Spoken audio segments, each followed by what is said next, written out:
Hey guys, it's Mia with Austin Underground. I'm here with. John Roseboro. All right.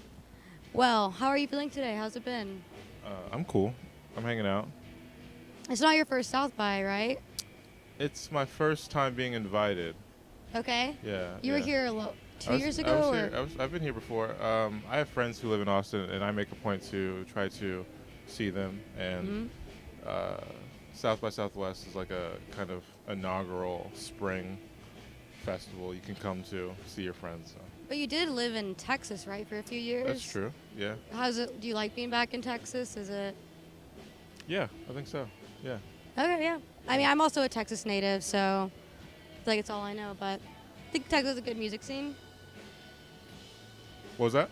I think Texas has a good music scene, Oh. so it's good to be around Yeah. here. Cool. But your journey as an artist has been pretty persistent and committed. I read in an article or an interview you did that you've kind of endured many obstacles before you got to where you are. What do you think drives your motivation or like pushes you to create? There's a lot of things that I think push me. One of them is really bad music and really bad art. Okay, It I really love. it hurts. It like hurts my heart, and I'm like, oh, we got to do something about this. Like I know people care about different things. Oh, the bees, or and I'm just like, oh, this is. I see this is like really important. Like that's. I think it's like cultural, like morale, consciousness. Like it is very important. I think if the music is good and the art is good, it can help people, like existentially. So. I think it's also that you say it's because of bad art, like you're almost creating out of spite, Oh, or not spite, but like it is like you gotta fix this. yeah, absolutely. You got No, it. I No, you feel got it. that. I'm like, we got to do something about this. And it's like, I mean, I'd be content to be like a patron of the arts, but I don't have all the money, and I'm like content to be just a manager, but I don't have the respect. So I'll just do it because I know how. You'll just fix it yourself. Yeah, Which I think you're doing with a lot of passion, yeah. And skill. I mean, Thanks. you are putting out quality work, and I can see how you're doing that. Thank you. Yeah. Yeah, I mean it. So, you found your community in New York City. It seems like you really like to be there. How do you think this city with so much like music history and just so much like diverse sounds has influenced yours and like shaped your artistry or influenced you in any way? I just think there's a lot more opportunity and personality, like stimulation, like per square inch, as Yeah. opposed to other cities. So it's like the everything that you might even get from another city is just expedited. So, yeah, Yeah. Don't you run something in New York? I feel like I read about. I don't know. I have no idea what I've said Yeah. in like some other It's like an article. art house. Am I wrong? Public Confession Art House. Yeah. Can you tell me about that? It's like a label, I guess, but it's like mine. What are you doing it? Manage my art and release, manufacture records, like vinyl. Like somebody has to do this stuff, and like, I mean, I've like at South by Southwest, you see a lot of these music people, not just artists. I have a lot of friends who are artists, but I see a lot of people who are like industry folk, and like, you know, they've all overlooked me or tried to sign me for like $5,000 like year, and I'm like, well, no, that's stupid. Wow. You're trying to Absolutely. sell my soul for like a p. I don't. No, that's so exploitative. No, it's very bad. And now I'm up, and now they see me, and they're like, oh, what? And I'm like, what's up? My point is, I have to do their job as well, and Yeah. and Public Confession Art House is like legally how I do their job. I think it's Oh, awesome. yeah, that's why you asked about that. I don't talk about that. Yeah. Well, I think it's Yeah. it's like a great statement. Somebody a has to great do it. Yeah. Yeah.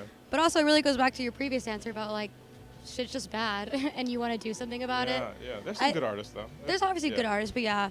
But I think like the music industry fundamentally has so many flaws. So for you to come in as an artist, but also as like a kind of an artist manager or artist more Yeah, I don't know. like logistic as well. Yeah. Yeah. That's Left brain is developed as well. Yeah. yeah. That's awesome. Yeah. Well, you should be proud of yourself. Thank you. Okay. So your style has been described as post bossa nova, but you've defined this like as not really a genre, more of a movement. What is your purpose in this movement? Can you elaborate on what it means to be a part of it? I think a lot of what I've said earlier, Yeah. contextually, it's like a lot of people might think, oh, it's just like these like 7 and 9 and 11 chords. I don't even know what I'm doing on the guitar like that. Like it's playing what sounds nice and like rhythmically and sonically sounds nice. It's not about chord shapes. It's not about playing nylon string guitar. It's about the attitude. Watch this. Watch this. What do I want to say? I want to say hip hop used to be outsider music. Used to be, I mean, there was punk music, and then it was avant-garde music, and then it was like rock and roll music. They're selling, and then they're selling ripped jeans, and what do you want to call these, Converse at Target, and now Rick Owens has Converse now, $800 Converse. Yeah, You know $800. what I'm trying to illustrate is that the outside becomes the inside. The avant-garde, hip hop is like an outsider genre, and now it's the most popular genre. Snoop Dogg's like at the Super Bowl. You know what I'm saying? And you see what is outsider, and it becomes inside. Right now, Playboi Carti and a lot of other artists. I'm not poking at him, but just individually, you see what is mainstream. Even you hear what's mainstream going on right now, and it's like I know I'm outside, so I know that I'm in front of the wave. So it's people that acknowledge that see like this, that a little more moving with a little more mindfulness and carefulness. This is this post-bossa wave. This is this movement. It's like it's high art essentially, but like digestible. It's not pretentious, but it's like this is you don't just get to do this without some heart. No, it seems like you put a lot of thinking into your work. I try. More than just putting out. It's more about. I try. Yeah. Yeah. It comes out how it comes out, but I try. Yeah. Yeah. And the people around me try. Yeah. Yeah. It's good to have people around you who have the same values, for sure. Yeah, that's cool. So I'm glad you've been able to find a team like that. They So found me. you just released a song last month. What else do you have coming up for this year? I want to put out a record called I want to put out an album called The Charm. The Charm? Yeah. It's very good, but like I'm saying, the one thing that I kind of don't have is like public relations. It's like PR kind of thing. Kind of this going on. Okay. It's like you got to pay so much money to like some of these guys here, and there's no return on investment. It's to like get what, interviews or to not get? these interviews, but like I mean all these cats, these like Rolling Stone, Pitchfork, all these cats, Yeah. Fader, they're paid. Yeah. They don't. It doesn't actually. They'll put anybody in anything and say whatever you want, but you just pay them. You To pay. do it, You yeah. pay. I don't want to name names, but we know the names. It's pay her $3,000. Pay this cat $5,000 to put your face on the cover, and it's Yeah. like, There's no sincerity. yeah, principally that's not all right. Oh yeah. But also like I don't know, make your bread. But my point is that like I don't, when I even do have money like that, I'm not trying to spend it like that. I want to make records. I want to play in other countries and stuff like that. So I'm figuring it out.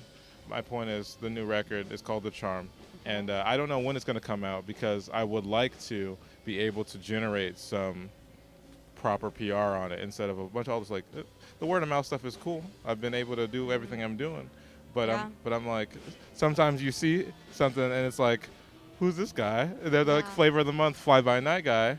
They're gone tomorrow. They have one song, they're gone tomorrow, and it's like we have a discography consistent. Yeah. So I would like to be able to get the music out to some of these people who I think it would really, really help. I'm sorry I'm talking too much too. Wait, you're fine. I'm off the Celsius. Wait, it's fine. I think you have really good purpose, like actual. I'm not PR trained. I think you're speaking so sincerely, and I think that's what we need right now in music. Cool. Especially in Austin, I feel like a lot of things have become so commodified. There's no keep Austin weird, you know. Artists aren't the same. But well, that's what we're doing. We're trying to undo this. We're trying to give you permission to make art that like that you can actually like get behind and say, this is what I think. I'll risk it. Yeah. Well, I'm glad you're being a part of that, and You're a part of that. Thank you. I'm a part of that. Yes, very much so. Well, thank you very much. Again, this is Mia with Austin Underground, and don't know if you have any last words No, for the people. be kind Be to kind. one another. Yeah. All right. Well, thank you very much.